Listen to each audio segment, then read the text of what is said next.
자, 오늘 6월 16일 수요일 시장 마감했습니다. FOMC를 앞두고 나스닥이 하락하는 등 신경이 쓰일 수야 있겠지만 지금 가장 중요한 우선순위는 추세이기 때문에 지금 상승장을 즐길 수밖에 없습니다. 저는 지금 레버리지와 종목 하나를 보유하고 있는데 레버리지 5억치 샀던 거 지금 3억 남겨놓고 2억은 수익을 실현했습니다. 그리고 2억치 넣은 종목 한 개도 웬만하면 끝까지 가볼 생각인데 지금 5거래일째 매일 1%에서 3% 정도 수준으로 꾸준한 상승이 나오고 있어서 한두 번 하락한다 하더라도 크게 신경 쓰지 않을 것 같습니다. 요즘 시장 커다란 장대 음봉 없이 안정적인 상승이 나오다 보니까 지금은 욕심대로 줄 때 분할 매도하는 거 말고는 딱히 해야 될 게 없습니다. 오늘 코스피 보시면 차트가 굉장히 예쁜 그림을 유지하면서 최고점을 돌파했습니다. 그전 최고점이 3266포인트였는데 이 자리를 오늘 돌파했습니다. 장대 양봉이 이런 식으로 나오지 않는 게 아쉽긴 하지만 그래도 작은 양봉이 모여서 큰 장대 양봉이 나올 수도 있으므로 지금 상황은 굉장히 좋은 상황이고 여기서 무너진다 하더라도 이제부터 중요한 자리는 그전까지 중요한 자리가 3220, 3200, 최근에 고점 55 이런 거였지만 이제는 중요한 자리가 그전에 높았던 고점인 3266포인트입니다. 증시가 잠깐 밀린다 하더라도 66포인트를 지켜주면서 계속 잘 빠지지 않게 된다면 결국에 상승밖에 없습니다. 기준만 잘 정해놓는다면 증시가 어떤 방향으로 흘러갈지 잘 맞춰서 대응할 수 있기 때문에 이런 기준 정도는 알아두는 게 중요합니다. 코스피 차트가 너무 예쁘기 때문에 기준가만 알아두고 더 이상 설명은 필요가 없습니다. 그리고 코스닥 차트도 지금 안정이 되고 1000포인트 근처까지 올라왔는데 황금선 회복해서 유지해준다는 것 자체가 가장 중요합니다. 그리고 외국인 수급, 오늘은 시작하자마자 외국인 수급이 처음 찍힐 때 약 300억 정도가 찍히면서 오랜만에 순매수로 출발했습니다. 어제 나스닥이 하락을 했지만 오늘 시초가에 삼성전자가 갑자기 갭상승이 0.7%가 나오고 시작하자마자 외국인 순매수가 들어오는 걸 보고 어느 정도 상승을 예상했었습니다. 삼성전자 갭상승과 외국인 들어오니까 오늘은 고점을 좀 뚫어줄 가능성이 높겠구나 생각을 하고 그냥 편하게 하루 종일 괜찮은 종목에서만 단타를 치면서 시간을 보냈습니다.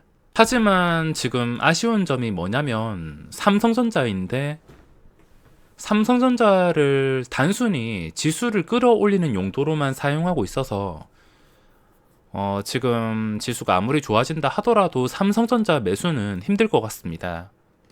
보시다시피 지수가 고점 뚫었으면 삼성전자도 최소 최근에 이 힘들었던 고점들 1월 신고가까지는 아니지만 이때 이후에 최고점 최소 86,000원, 9만원 정도는 회복을 해줬어야지 삼성전자 추세도 이제 고점 뚫어주고 10만원까지도 기대를 할 수 있었겠지만 지금은 삼성전자에 기대를 할 수가 없습니다.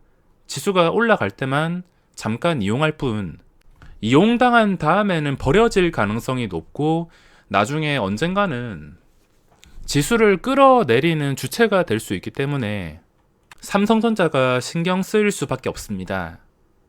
수급도 마찬가지로 제가 한 달 전인가 몇 주 전부터 계속해서 설명을 드렸지만 제가 가장 좋아하는 코스피 수급은 앞으로도 계속 올라갈 수 있는 코스피 수급은 외국인 순매수가 들어와야 됩니다.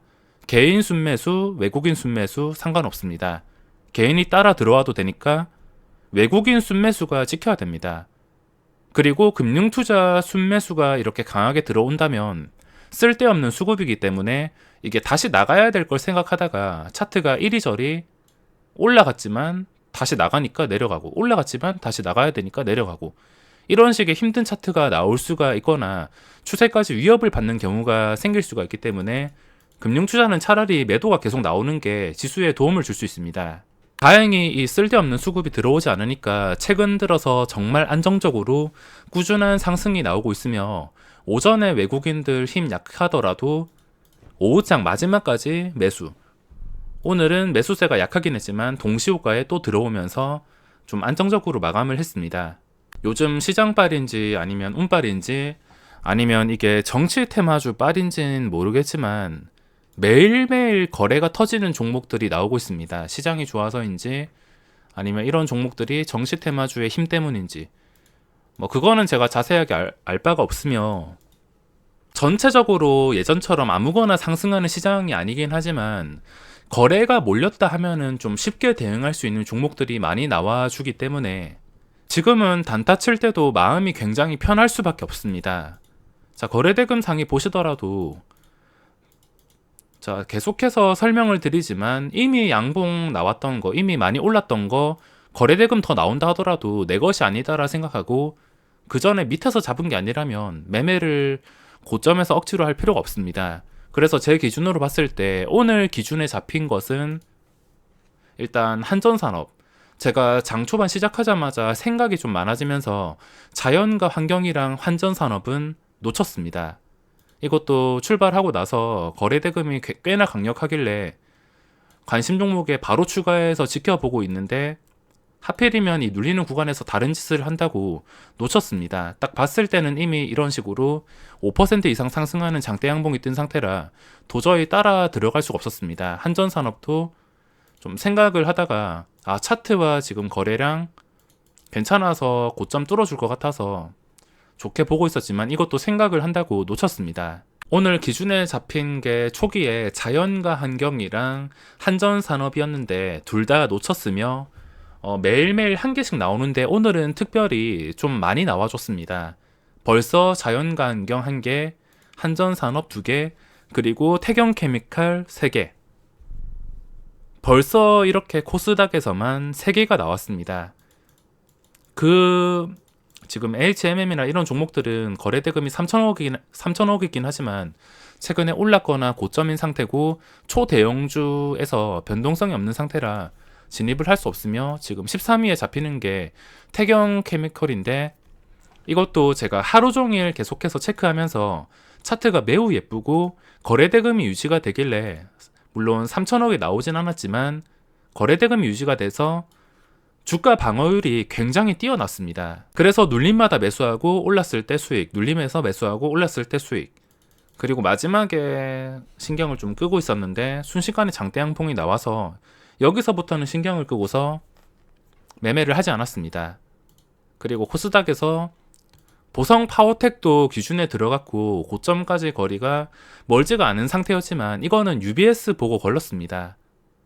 이렇게 UBS가 휘젓는 종목들이 나오긴 하는데 초대형주에서 UBS 매수가 아닌 이상은 그냥 걸러내고 있습니다.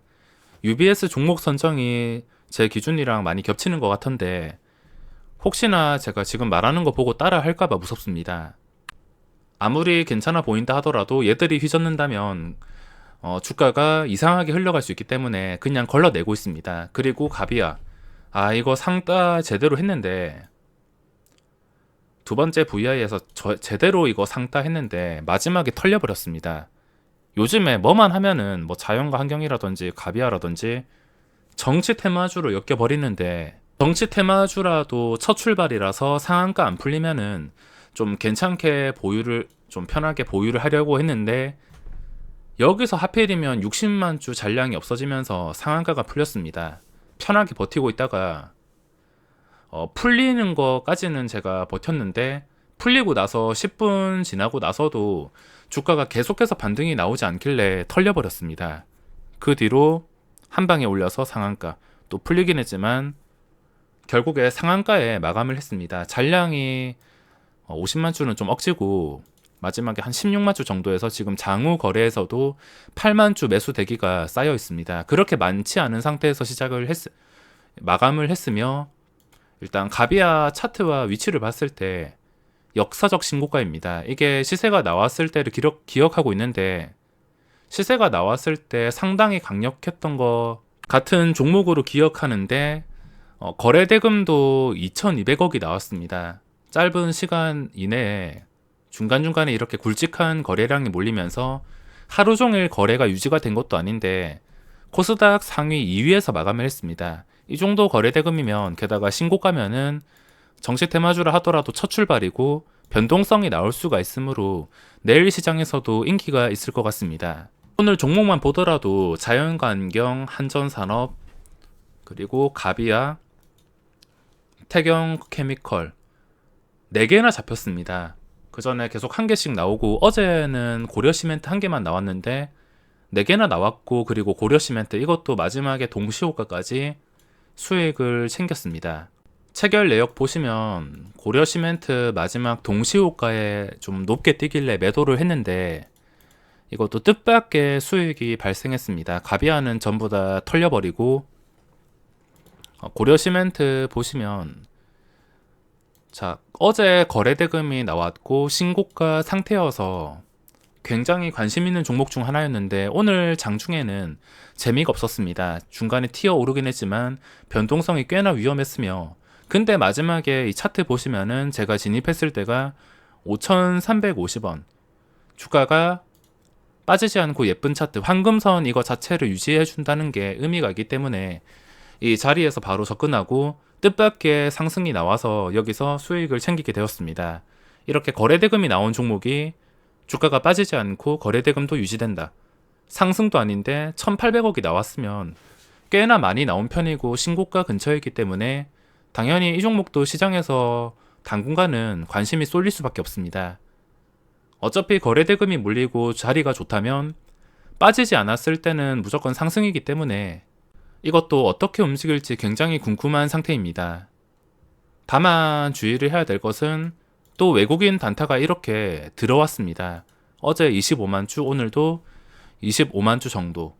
이틀 동안 50만 주가 들어와서 이 변수에 대해서도 생각을 해봐야 될 것 같습니다. 외국인 단타가 빠지고 나서도 주가가 멀쩡하다면 어차피 상승밖에 없기 때문에 어떻게 움직일지 굉장히 궁금합니다. 그리고 이 외국인 단타 보시면 저도 단타이긴 하지만 저같이 그냥 일반 개인 투자자와 수십만 주, 수백만 주로 단타 치는 외국인들 비교 자체가 안 되기 때문에 이 외국인 단타 수급에 집중할 수밖에 없습니다. 아무리 잘 나간다 하더라도 이렇게 단타 외국인들 크게 들어오고 나가고 크게 들어오고 나가고, 최근엔 150만 주 들어오면서 잘 나가던 주가 한 방에 7% 하락이 나올 만큼 영향이 크기 때문에 저 외국인 수급에 대한 변수도 생각을 해줘야 됩니다. 오늘 수익 안 나도 상관없습니다. 지수가 고점을 제대로 돌파를 했으며 내일 시장도 당연히 새롭게 떠오르는 종목이 기대가 될 수밖에 없습니다. 그냥 최근에 거래대금 터진 종목들, 뭐 가비아라든지 이거 UBS는 제외시키고 가비아라든지 고려시멘트도 원래 분류해야 되는데 외국인 때문에 또 변수도 생각해야 됩니다. 그리고 태경케미컬 위에 거래대금 몰리면서 요즘엔 중간도 없이 상한가에 마감하는 것들도 많아서 이런 종목들은 시초가 갭상승으로 출발하겠지만 출발한 다음에 눌림을 잘 공략할 수 있으면 언제라도 수익 볼 수 있는 길은 열려 있습니다. 자, 그럼 오늘 영상은 여기서 마무리하겠습니다.